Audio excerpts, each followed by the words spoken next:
जी नाज़रीन, प्रोग्राम में एक मरतबा आपको फिर खुशामदीद कहेंगे और आज हमारा टॉपिक है हमारा माशरा और औरत, चूँकि आज वुमेन डे है तो हम इस उन्वान के तहत बात कर रहे हैं। हमारे साथ हैं रबिया शाहिद ज़ुबैरी, आप जर्नलिस्ट भी हैं और सोशल वर्कर भी हैं। आपको एक मरतबा फिर प्रोग्राम में खुशामदीद कहते हैं रबिया।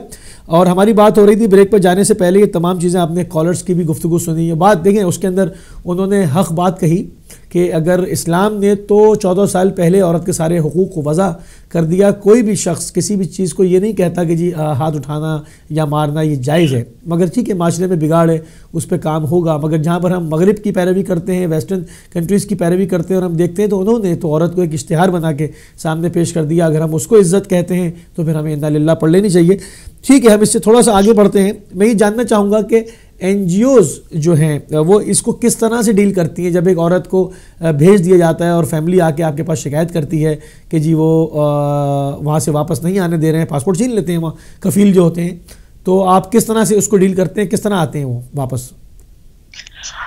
जी, हम लोगों के पास बहुत फैमिलीज आती हैं, माँ बाप आते हैं, बहन भाई आते हैं, रिश्तेदार आते हैं और रो रहे होते हैं और इल्तिजा कर रहे होते हैं कि भाई हमारी बेटी नौकरी करने के लिए गई थी, हमारी एक ही सहारा थी, हम बूढ़े माँ बाप हैं, एक ही कमाने वाली, हमारा कोई बेटा नहीं है।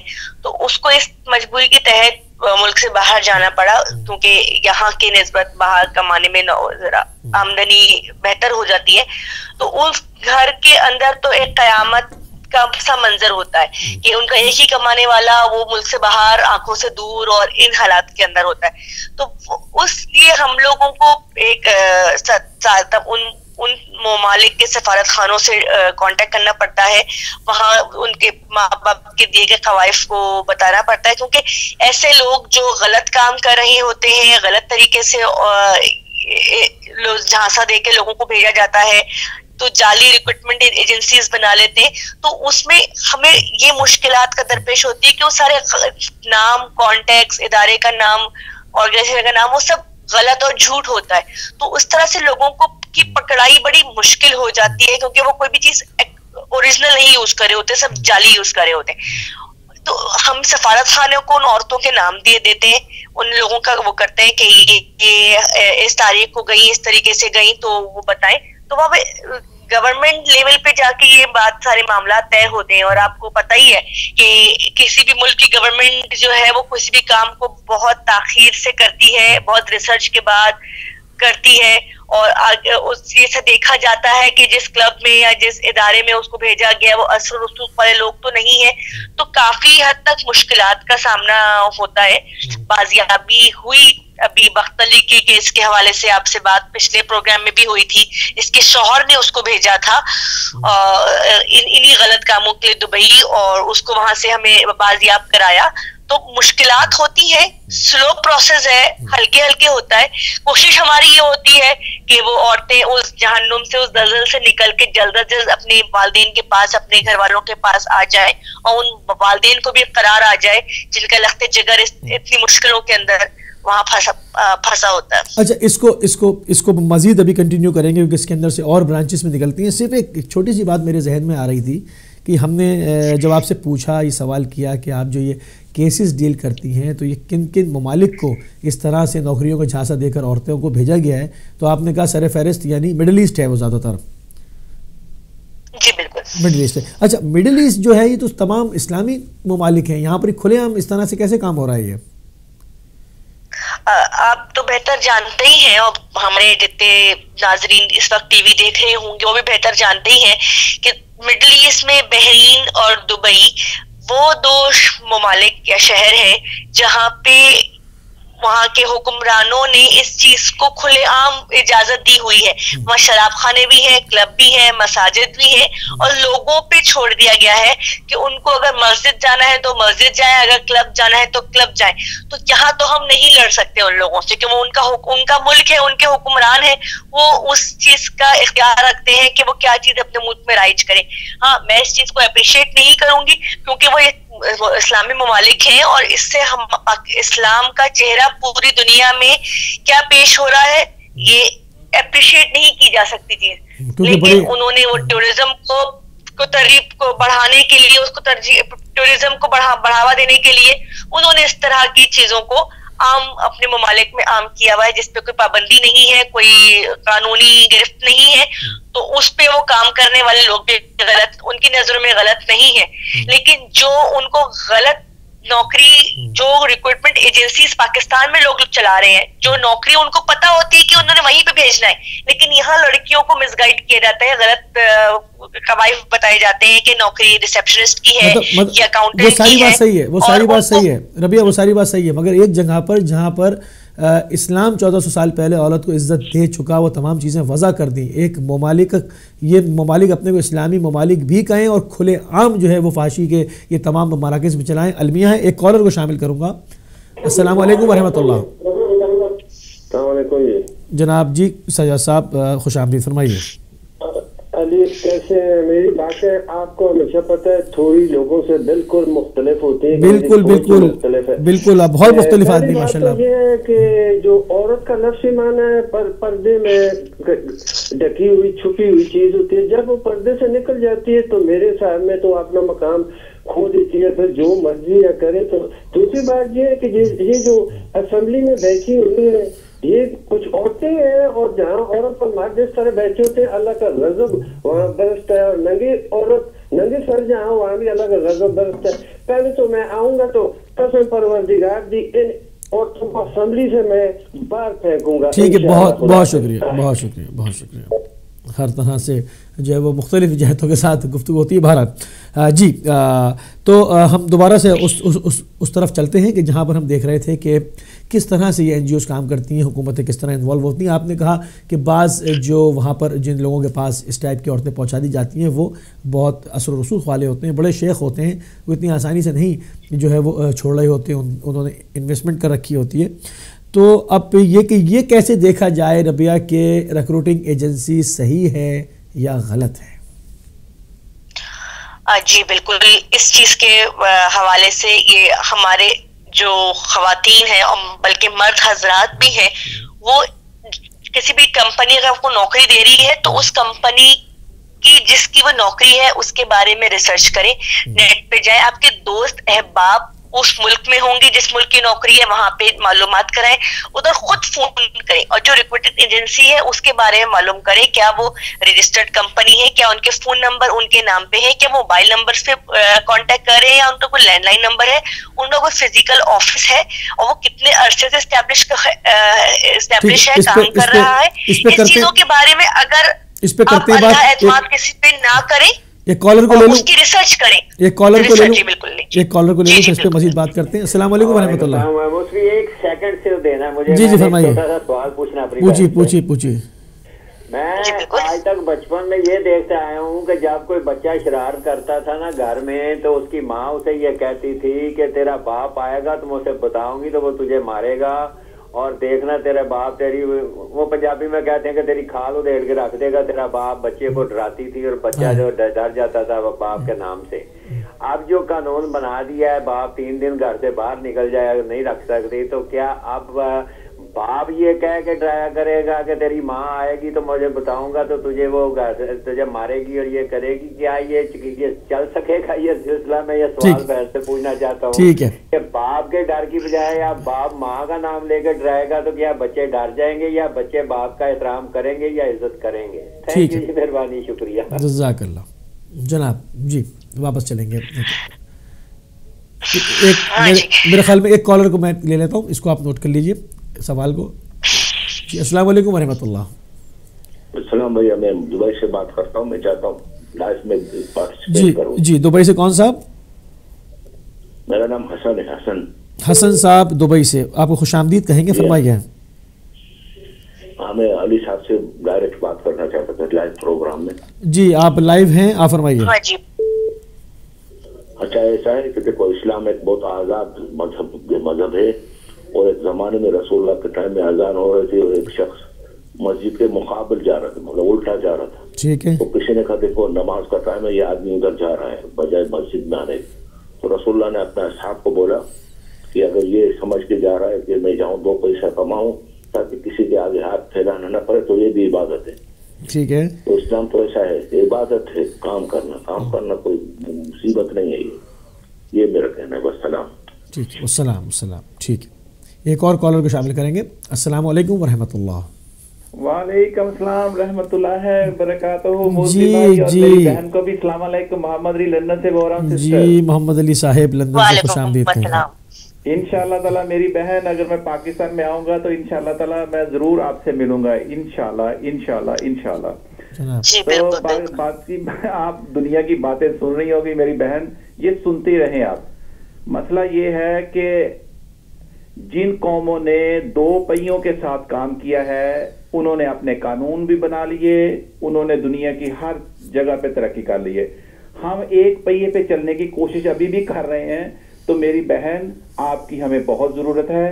सितारों के ऊपर जो कमंद डालनी है आपके बगैर नहीं डाल सकते।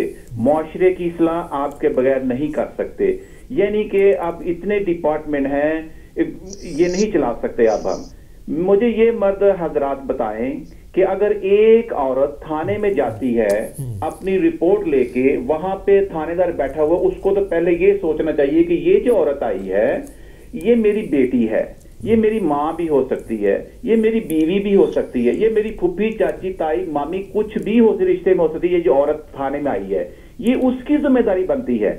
अगर वो आपको प्रोटोकॉल नहीं देता या आपकी आवाज नहीं सुनता तो ये मर्दों की अपना जो ना क्या कमजोरी है कि मर्दों ने उस औरत को उसको अपना क्या कहते हैं इज्जत नहीं दी। आपके बगैर ये काम नहीं चल सकते। कोई भी आप ऑफिस है, चाहे जो कितने भी डिपार्टमेंट है। अब मैं अपनी बहनों को देख रहा हूं, कमांडो भी बन रही हैं, पायलट्स भी बन रही हैं, साइंस की लाइन में भी हैं। आपको एजुकेटेड हुकूमत का काम है आपको प्रोटेक्ट करना। यहाँ पे जहाँ पे मैं बैठा हूं मेरी बहन, यहाँ पे कुछ भी हो, मुझे ये बताए कि हुकूमत, कोई आदमी किसी औरत के साथ जुर्म करके वो उस जुर्म से बच जाए, हुकूमत नहीं छोड़ेगी उस शख्स को। तो यही चीज आपको हमारी हुकूमत की तरफ से मिलनी चाहिए। तो इंशाअल्लाह ताला मेरी बहन हम आपके साथ हैं। और एक बात याद रख ले, मैं मोहम्मद अली बहन, मैं आपके बगैर अधूरा हूं। इस्लाम अधूरा है, हमारा मुआशरा अधूरा है, हमारी जो हमने तरक्की करनी है वो अधूरी है। मैं अपनी बहन के बगैर, अपनी माँ के बगैर, अपनी चाची फुप्पी ताई मामी के बगैर हम दुनिया का दूसरा पहिया नहीं चल सकता जब तक हम आपको प्रोटेक्ट नहीं करेंगे। तो इंशाअल्लाह ताला ये मर्दों को सोचना चाहिए कि ये हमारी जो है ना इसको प्रोटेक्शन देनी है। तो जब ये मर्दों के दिल में आ जाएगी तो इंशाअल्लाह ताला सारे काम शुरू हो जाएंगे। मैं एक छोटी सी बात करके खत्म करता हूं कि मेरी बहन मुझे ये बताएं कि आप मुझे ये बताएं कि ये जो वाइल्ड लाइफ से हम कुछ सीखते हैं, वो कभी मैं बाद में शेयर करूंगा। एक चिड़िया और एक चिड़ा जो है वो अपने बच्चों को चिड़ा लेके आता है, फिर भी चिड़िया अपने घोंसले से निकलती। कभी भी चिड़े ने ये नहीं कहा कि देख बाहर जाएगी, जहां पे दाना लेने के लिए बच्चों के लिए जाएगी वहां पे बाज भी होगा, वहां पे कुत्ता भी हो सकता है, वहां पे ये भी हो सकता है। उसने अपने बच्चों को घर को पालना है और उस जंगल से अपना दाना उठा के लाके उसको आगे की तरफ चलना है। तो मेरी बहन, ये जंगल है, अगर दरिंदे बाहर है, कोई बेहया मर्द बैठे हुए हैं, हमने इनका मुकाबला करना है और अब हमने आगे चलना है। तो इंशाअल्लाह ताला, मैंने टाइम बहुत ले लिया मेरी बहन, इंशाअल्लाह ताला मैं जरूर आऊंगा क्योंकि अभी मैनचेस्टर में तो 25 किलो उन्होंने कर दिया है अपना क्या कहते हैं वेट पीए का, वो ले जा सकते हैं। लेकिन ये हमारा एहतजाज है कि मैं भी जब आऊंगा तो हीथ्रो एयरपोर्ट के ऊपर हमें भी मूसवी भाई, हमारे भी जो वेट है इसके अंदर इजाफा होना चाहिए, नहीं तो हम एहतजाज रिकॉर्ड कराएंगे। जज़ाकुमुल्लाह खैर मेरी बहन और मूसवी भाई, मुझे टाइम देने का जज़ाकल्लाह। जी रबिया, ये मोहम्मद अली साहब ने बहुत अच्छी बातें की और ये जिस सोच के साथ आए हैं, और हम दुआ करते हैं यही सोच हमारे माशरे के तमाम लोगों की भी हो जाए कि जब आपको औरत को इज्जत देनी है तो उसको फाइट करने की जरूरत ही नहीं है। जब उसको हर स्टेप पे इज्जत और एहतराम मिलेगा तो हमें एहतजाज करने की, टीवी पे आके चीखम चलाने की या ये आए दिन कोई नया बिल लाने की जरूरत ही नहीं है। ये अगर माशरा ही खुद ब खुद एक अमन का गहवारा बन जाएगा और बहुत बेहतरीन एक कितना खूबसूरत एक हमारा मुल्क का नजारा होगा, जहाँ की मिसालें दी जाएंगी कि ये हमारा मुल्क है जहाँ हर औरत को को इज्जत दी जाती है, मोहब्बत दी जाती है और एहतराम दिया जाता है, और वहाँ की औरत महफूज है। और हम दुआ करते हैं, हम अप्रिशिएट करते हैं मोहम्मद अली साहब की बात को, और हम तो कोशिश करते हैं और दुआ करते हैं कि आगे भी लोग ऐसी सोच के हामिल, क्योंकि बिल्कुल अगर हम बिल्कुल इसको इन्हीं की बात को अगर हम इसको इस्लामी रंग में देख लें तो वही चीज़ बिल्कुल नज़र आती है कि जो हमारे पास जो नबी करीम सल्लल्लाहु अलैहि वसल्लम ने जो हमें दीन दिया, जो औरत की इज़्ज़त दी, जो उसके अंदर जो उसको तक़द्दुस और मुकाम दिया, अगर वो तमाम लोग मान लेते और उसके ऊपर कारबंद रहते और मिडल ईस्ट के अंदर नाम नहाद इस्लामी ममालिक नाम लिख के और ये काम ना करते और इज़्ज़त और एहतराम देते औरत को जैसे इस्लाम ने दिया था, तो औरत को फ़ाइट करने की, असेंबली में बिल पास कराने की, रोडों पर एहतजाज करने की ज़रूरत ही ना पड़ती। ये तो बिल्कुल सही बात है।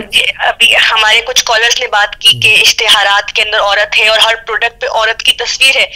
मैं उसको बिल्कुल ये कहूंगी कि चाइना के अंदर टमाटर महंगा हो गया था तो चाइनीज पूरे मुल्क के अवाम ने वो टमाटर नहीं खरीदे थे और पूरी टमाटर की फसल खराब होकर खत्म हो गई थी, जिसका भारी नुकसान हुकूमत को हुआ था। तो इस तरीके का बाइकाट लेके आना चाहिए। अगर आपको किसी चीज से एतराज है तो उसका इस्तेमाल खत्म कर दें, उस पे एहतजाज करें कि हम जब तक इस पे औरत की तस्वीर लगी होगी तो ये चीज हम नहीं इस्तेमाल करेंगे।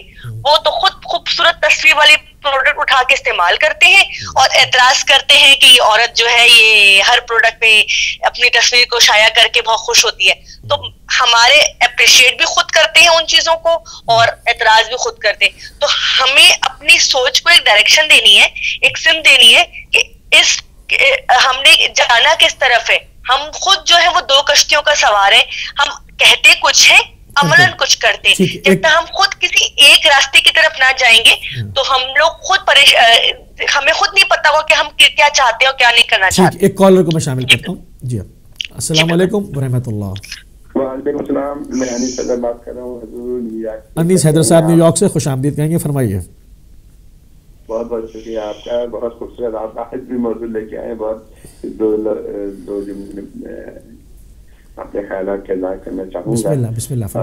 हकीकत में ये है कि हमारा माशरा औरत, देखिए माशरा तो उस वक्त बनता है जबकि हम अपनी वो तहजीब और तमद्दुन पे अमल करें जो कि हमें इस समय मिला है। और हुजूर सल्लल्लाहु अलैहि वसल्लम हर चीज प्रैक्टिकली बता दी है, सब कुछ उन्होंने बता दिया है। अब जाहिर है ये बहुत ही आम हर उम्मा ये बयान करते हैं, तमाम जितने दानिशवर ये बयान करते हैं जब हुजूर सल्लल्लाहु अलैहि वसल्लम वो आते थे जनाब शहजादी कौनैन के घर, तो उनके एहतराम में वो खड़े हो जाते थे और इतनी इज्जत दी है। वो क्या इज्जत है वो प्रैक्टिकली बता रहे हैं कि देखो औरत का क्या मुकाम है। ना सिर्फ उन्होंने शहजादी की बहुत एहतराम और इज्जत की है, उसके अलावा जनाब खदीजा और उसके अलावा जनाब उम्मे सलमा जो कि जिनके शौहर शहीद हो गए थे, उनके बाद उन्होंने शादी की उनके साथ, और कितना इज्जत और एहतराम किया है। हमें तो इन चीजों पे वो हर चीज बता दी है हुजूर ने, तो हमें प्रैक्टिकली वो चीज करना है जो कि हमारे इस्लाम ने, हमारे मजहब ने हमें सिखाई है। बहुत बहुत शुक्रिया आपका, खुदा बहुत शुक्रिया, जज़ाकल्लाह। अच्छा, अब हमारे पास टाइम भी जो है वो रबिया महदूद होता चला जा रहा है, तो मैं चाहूँगा कि जहाँ पर हमने उसको अधूरा छोड़ा था उस बातचीत को कंप्लीट कर लें ताकि लोगों के लिए, उनकी अवेयरनेस के लिए ये चीज़ जो है वो बहुत काम आ सके। कि हमने आपसे सवाल ये किया था कि क्या प्रोसेस होता है वहाँ से लाने का। आपने कहा कि बड़े असर रसूख वाले भी बास शयूख होते हैं, वहाँ से औरत को निकालना बड़ा मसला हो जाता है, उनके निजी क्लबों से और उनसे वापस लाना बड़ा मसला हो जाता है। तो फिर यह था कि उसके ऊपर नेट के ऊपर जाके और देखभाल के रिक्रूटिंग एजेंसीज़ को, यानी रूट कॉजेज़ को ही ख़त्म किया जाए कि उनको अच्छी तरह से छांट फटक कर लिया जाए कि वो रिक्रूटिंग एजेंसीज़ किस नामों से हैं, जाली तो नहीं है। मगर अब सवाल ये पैदा होता है कि क्या इनके पीछे कौन लोग हैं जो कि यहाँ पाकिस्तान के अंदर वहाँ पर रजिस्टर्ड भी हो जाती हैं और वहाँ से वो ऑपरेशंस भी करती हैं। खुफिया एजेंसी पाकिस्तान की बहुत स्ट्रॉन्ग है, क्या उनके पास ये खबर नहीं होती? जी बिल्कुल, मैं ये कहूंगी बिल्कुल होती होंगी खुफिया एजेंसीज के पास। और मैं फिर एक बात यहाँ पे डालना चाहूंगी कि अगर हम हर जिम्मेदारी हुकूमत पे या खुफिया एजेंसीज पे डाल दें तो आपकी खुद की क्या जिम्मेदारी है? नहीं वो सही है। देखिए वो सब सही है। स्टेट की जो जिम्मेदारी बनती है उससे ओहदा बरा नहीं हो सकते आप। वो वहाँ एक ऑफिस लेके वहाँ पर वो एक बोर्ड लगा के एक टेलीफोन लाइंस वहाँ पर लेके जब काम करते हैं, वो कंपनी जाली है और वो सारे नाम पते उसके गलत हैं, वो NICs डिफरेंट हैं, वो लोग नहीं बैठे हुए जिनके NIC जमा हुए हैं, जिनको जाली कहा जाता है, तो फिर ये जिम्मेदारी आवाम की नहीं बनती कि वो उसको देखें। वहाँ वो बोर्ड लगा के ऑफिस खोल के बैठे कैसे? ये तो जिम्मेदारी गवर्नमेंट की है, उसके डिपार्टमेंट्स हैं। वो क्यों अलाउ कर रहे हैं? उनको फ़ोन के कनेक्शंस क्यों दे रहे हैं? फैक्स के कनेक्शंस क्यों दे रहे हैं? वो क्यों उनको जो है वो इंटरनेट फैसिलिटीज़ प्रोवाइड कर रहे हैं? क्या वो नहीं, गवर्नमेंट नहीं पहले देखती कि हम जिनको ये सर्विसेज सेल कर रहे हैं, आया ये तमाम लोग ठीक है या ये जाली हैं? जी बिल्कुल, ये हमारे एक अलमिया ये है कि हमारी स्टेट जो आवा का आवा कहते हैं बिगड़ा हुआ है, और हमारी स्टेट जो है किसी चीज को चेक एंड बैलेंस के बगैर, रजिस्ट्रेशन के बगैर कहीं भी कोई भी अपना कारोबार खोल सकता है, कोई भी अपने पर्सनल नाम पे नंबर्स निकाल सकते हैं। और इस चीज को बिल्कुल देखना चाहिए। एक लॉ, एक रूल ऑफ लॉ, एक रूल ऑफ लॉ होना चाहिए, और जो कि हमारे मुल्क में नहीं है। ये एक बहुत बड़ा अलमिया है जिसका नुकसान हमें हो रहा है, और आइंदा बहुत बड़ा नुकसान हो सकता है जिसका हम शायद तस्वुर भी नहीं कर रहे। लोग आते हैं, बड़े आराम से कारोबार अपना एस्टेब्लिश किया, उसका नाम कोई और है। बहुत से तो वाकयात ऐसे हैं जिनके इंतकाल हो चुके हैं और डेथ सर्टिफिकेट रजिस्टर्ड नहीं कराए हैं, तो उनके नामों पे चीजें इशू हो जाती हैं, या तो मरे हुए लोगों का नाम भी इस्तेमाल हो जाता है बड़े आराम से। तो हम लोग के चेक एंड बैलेंस नहीं है। यही चीज अगर आप मैनचेस्टर में है, यूके में है, आपको कोई बिजनेस स्टार्ट करना होता है तो एक थ्रू प्रॉपर चैनल, एक थ्रू प्रॉपर प्रोसेस आप उस काम को करते। इसके अलावा आप नहीं कर सकते। आप दुबई, सऊदी अरेबिया में जाएं, आप लोग कारोबार शुरू करो, कि दुनिया के किसी भी हिस्से मुल्क में आपको जाके कारोबार करना हो तो एक लंबा चौड़ा कवायद जवाबित आपको फॉलो करने पड़ते हैं। हमारे मुल्क में बस एक दुकान आप किराए पे लें किसी प्राइवेट बंदे से, उसके ऊपर कोई बोर्ड लगा दे, वहां पे मोबाइल फोन रख के काम कर ले, वहां पे कोई लैंडलाइन हो ना हो, मोबाइल का नेट यूज कर ले, मोबाइल अपनी पर्सनल नाम से इशू करा ले, कोई पूछने वाला नहीं, कोई चेक एंड बैलेंस नहीं, कोई कुछ नहीं। ये बिल्कुल इसकी हुकूमत की जिम्मेदारी है। कम्युनिटी पुलिस होनी चाहिए, इलाकाई तंजीम होनी चाहिए, जो कोई छोटा सा खोखा भी लग रहा है अगर किसी महल्ले में, तो जाके उस बंदे की पूरी डिटेल्स अपने पास देखे, रजिस्टर में इंदराज करे, उसका नाम क्या है, वो कहाँ से आया, उसका रिहायशी क्या है, उसका कॉन्टेक्ट नंबर क्या है, ताकि कल को किसी को उसकी वजह से नुकसान ना हो, कल को कहीं किसी चीज का मुखबिर ना हो, वो कोई दहशतगर्द ना हो। ये तो दहशतगर्द तंजीमें बड़े आराम से हमारे बीच में रह रही होती हैं, हमें नहीं पता होता कि हमारे आने वाले पड़ोस के अंदर जो लोग रह रहे हैं वो कौन है, उनका ताल्लुक कहाँ से है। हम तो बड़े आराम से लोगों को घर किराए पे दे देते हैं आगे उसकी कोई इन्वेस्टिगेशन किए बगैर। तो हमारा सिस्टम, हमारा लोगों का जो सिलसिला है, इस पे आप तस्वर नहीं कर सकते कि किस हद तक बिगाड़ है, और इसको सुधारने में हर एक को सामने आना पड़ेगा। कम्युनिटी सिस्टम को लेके आए, पूरा एक कम्युनिटी सिस्टम लेके आए, हर इलाके के अंदर एक छोटी सी जो है ऑर्गेनाइजेशन होनी चाहिए जो तमाम कारोबार को वहां पे रजिस्टर करे। और लोगों को भी जिम्मेदारी है कि जब पता है कि पाकिस्तान के अंदर कोई भी चीज जेन्युइन नहीं होती, कोई भी कारोबार आराम से कर सकता है, तो उसको अपनी इज्जत को और अपनी जिंदगी को बेहतर तरीके से किसी मुश्किल में ना डालते हुए आप पहले रिसर्च करें अच्छी तरीके से, आप उसकी जांच पड़ताल करें, उसके बारे में कवायद मौजूद हासिल करें, फिर उसमें कोई स्टेप लें। अपने जज्बात में और बाहर नौकरी करने के उस शौक के अंदर अपनी जिंदगी को ना वो दाव पे लगाएं। ठीक है, बहुत शुक्रिया, बहुत शुक्रिया। बहुत खूबसूरत जो है वो गुफ्तगू हुई, क्योंकि पूरी दुनिया में इस वक्त जो है वो नामालूम अफराद ख़त्म हो चुके हैं, मगर वाहिद मुल्क है शायद पाकिस्तान जहाँ पर नामालूम अफराद सब कुछ करके चले जाते हैं, और मीडिया पर भी बांगे धौल खबर चलती है कि नामालूम अफराद ये कार्रवाई कर गए। खुदा हमारी इन नामालूम अफराद से जान छुड़ाए। हमें सब मालूम होना चाहिए, आज एक जदीद दुनिया है, एक मॉडर्न वर्ल्ड में हम ज़िंदगी गुजार रहे हैं, नामालूम अफराद का दौर ख़त्म हो गया। और हमने आज बात की हमारा माशरा और औरत, और एक बहुत बड़ा मौजू था जिसके अंदर जितनी भी बात की जाए वो कम है।